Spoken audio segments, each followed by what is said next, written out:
마가복음 8장에는 바리새파의 누룩과 헤롯의 누룩을 주의하라라고 하는 말씀, 그리고 눈먼 사람을 고치신 말씀이 나오고 있습니다.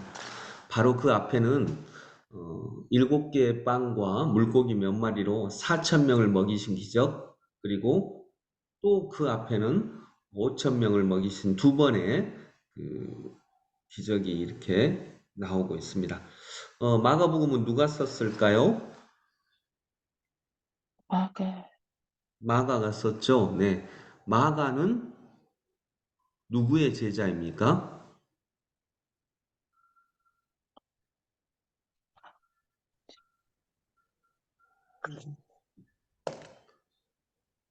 마가는 누구의 제자예요?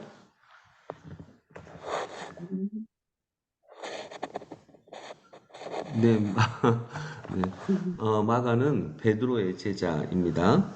베드로의 제자이면서 나중에는 이제 사도 바울의 제자가 됐고요. 그러니까 사도 바울이 1차 전도 여행을 떠날 때 너무 힘들어서 집으로 도망가 버렸던 사람이 마가입니다. 그 후에 나중에 이제 베드로의 제자가 되죠. 그렇지만 이제 사도 바울하고는 굉장히 사이가 좀 틀어졌다가 그 후에 사도 바울의 말년에 가면 다시 마가가 사도 바울을 따르는 사람이 됩니다. 이제 정확하게는 베드로의 제자라고 보는 게 맞는데, 왜냐하면 마가복음은 첫 번째로 쓰여진 예수님에 대한 기록인데 마가는 예수님을 만난 적이 별로 없습니다. 없는 거죠. 네, 별로 없는 게 아니라 없습니다. 그럼 이 마가는 복음서 중에 첫 번째로 예수님의 기록을 썼는데 누구한테 듣고 썼을까요? 베드로요. 베드로에게 듣고 썼겠죠.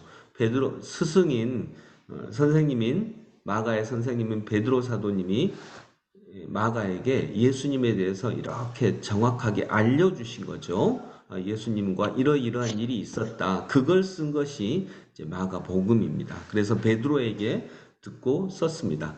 베드로는 예수님의 제자 중 수제자이죠. 근데 마가복음에 보면 분명히 베드로에게 듣고 썼을 텐데 제자들이 자신을 굉장히 어리석은 사람으로 이렇게 표현한 장면들이 많이 나옵니다. 그래서 오늘 14절에 제자들이 빵을 가져오는 것을 잊었다. 이 빵을 가져오는 것을 잊었어요. 근데 그건 중요한 문제가 아니에요. 빵을 가져오는 것을 잊은 것은 전혀 중요한 문제가 아닌데 뭐가 더 중요한 문제죠? 여기서 잊어버린 것이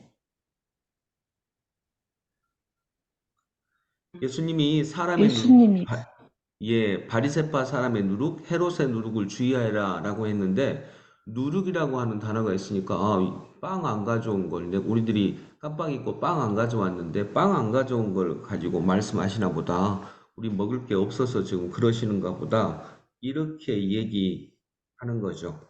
근데 바로 그 앞에 빵 5개로 5천 명을 먹이신 이런 일이 있었고 빵 7개로 4천 명을 먹이신 이런 일이 있었는데 빵을 안 가져와서 지금 그러시나? 이렇게 오해했다는 거죠. 즉 제자들은 여전히 예수님을 만난 뒤에도 어리석은 존재였습니다.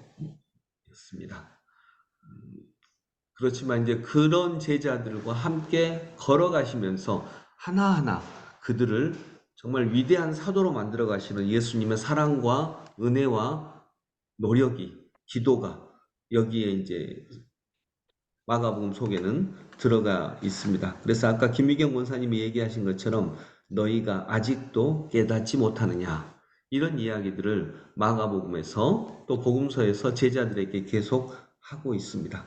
그리고 눈먼 사람을 고치신 이야기, 여기서 눈먼 사람은 제자들을 또 한편 상징하고 있습니다. 깨닫지 못하고 예수님을 바라보고 있지 못하는 제자들의 모습, 이것을 상징하고 있다라고 하는 것입니다. 그러나 이 눈먼 사람이 결국 예수님이 2번에 걸쳐서 침을 뱉으시고 또 손을 얹어서 안수하시면서 제자들을 고쳐주십니다. 그 과정이 바로 제자들의 인생의 이야기다라고 하는 것입니다. 여러분, 우리들도 예수님의 제자들이죠. 근데 예수님의 제자들로서 한 번 깨닫고, 아, 나 이제 교회 다니게 됐어. 그러면 이제 그걸로 다 되고 그런 거 아닙니다. 우리는 아마도 죽을 때까지 조금씩 조금씩 조금씩 더 밝히 예수님을 바라보고 있을 것입니다. 오늘 이야기가 아주 독특한 것은 예수님이 제일 처음에는 눈먼 사람을 그 눈에 침을 뱉어서 이렇게 고쳐주시죠. 근데 완전히 고쳐졌나요? 아닙니다. 이제 조금 고쳐졌는데 나뭇가지 같은 것이 걸어가는 것처럼 보입니다. 그럴 정도로 완전히 고쳐진 게 아닙니다. 그런데 그 다음에 다시 그러니까 또 안수를 하세요. 두 번째 고치시는 거죠. 그러니까 이제 완전히 고쳐지고 밝히 보게 되었다. 이렇게 얘기합니다. 이것은 무슨 얘기를 할까요? 아, 예수님이 한 번 고치셨을 때는 완벽하게 고치신 게 아니구나. 두 번을 해야 되는 거구나.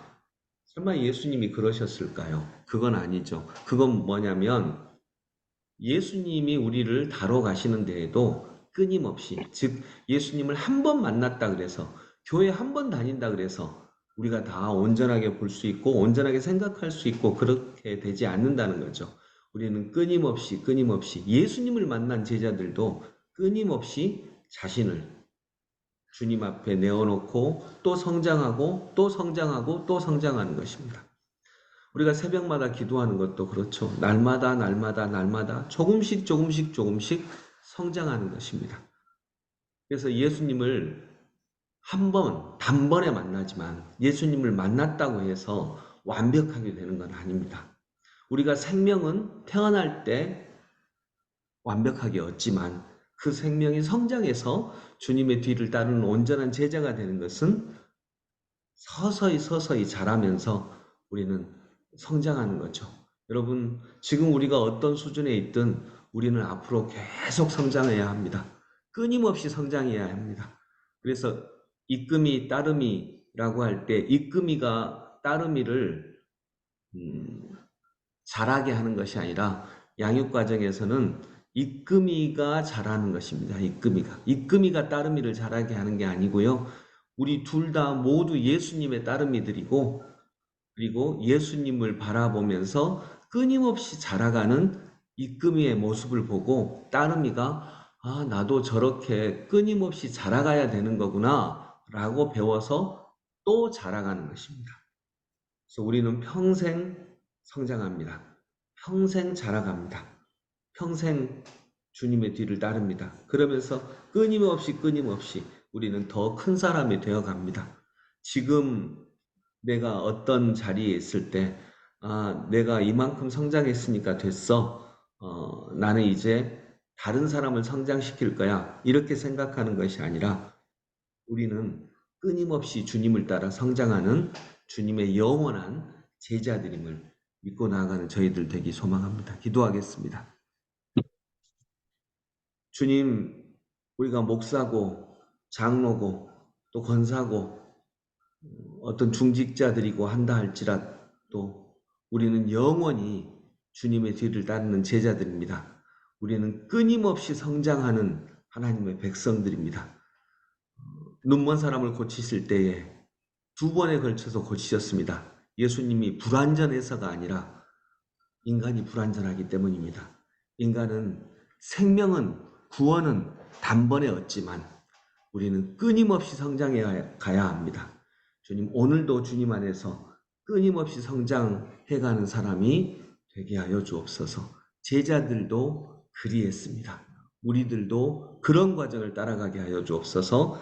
예수 그리스도 이름으로 기도드립니다. 아멘.